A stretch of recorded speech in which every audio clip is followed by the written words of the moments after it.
Hi. Today is, as my promised, today I gonna share with you guys some tips about learning learning a new language, especially in English. Here, no, well, today my wife and my child is still, yeah, still in my mother-in-law almost 1 month, and from the day she have her, her own baby, and I was thinking that she have asked me out. No, I was just kidding. Well, so let's start with today's section. As the beginning at the talk, so I want to share with you some tips about learning a new language, especially in English.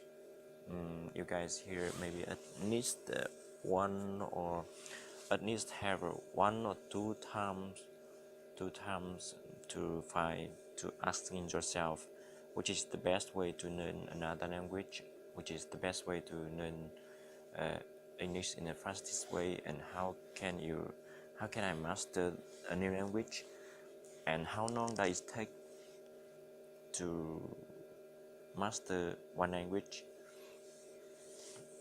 And maybe you guys already search on the internet and find out some method that and talking about that they can help you can help you be more fluent and be more confident with English in just 6 months. I have to tell you the truth that those guys talk to you like that, they are charlatan. Go, let me tell you the truth. Actually, a few days ago, when I wander around on my YouTube channel and I encounter with one representation on the talk show. It was a topic talking about how to build great in kid. Actually, this is very interesting topic. It was a representation that carried out by Angela Duckworth, and she tell about her story when she was 27 years old. She left a very demanding job for management consulting for a job even more demanding, teaching, and like any teacher in the world, she made quizzes and tests. She gave out homework assignment, and when the homework came back, she tried to calculate grade. And what struck her the most was that IQ is not the only difference between her best and her worst students. Some of her strongest performers did not have the stratospheric IQ score, and some of her smarter kids not doing so well.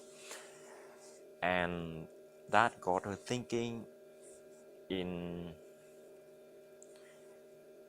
education. The only one thing we know how to measure best is IQ, but what if doing well in school and in life depends on much more than ability to learn quickly and easily?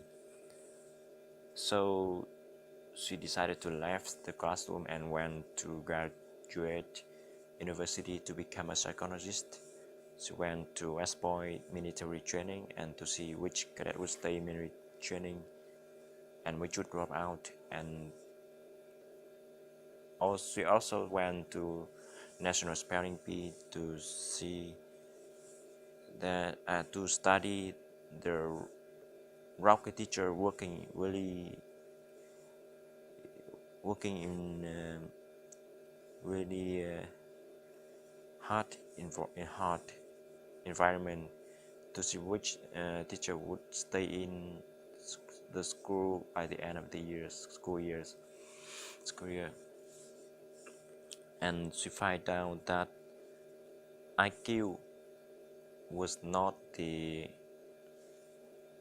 crucial element.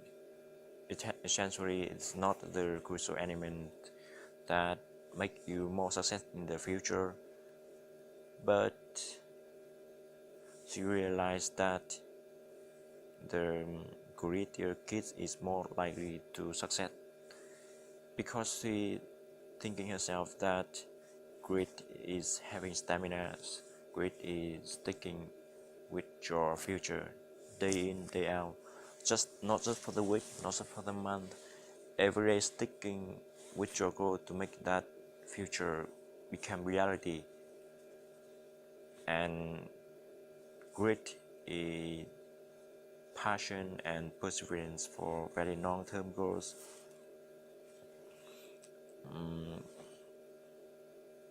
So far, the best ideas we heard about how to build grit in kids is something called growth mindset. It was a research that conducted by Stanford University, Dr. Rack, maybe Dr. Rack, and this research talking about that if a kid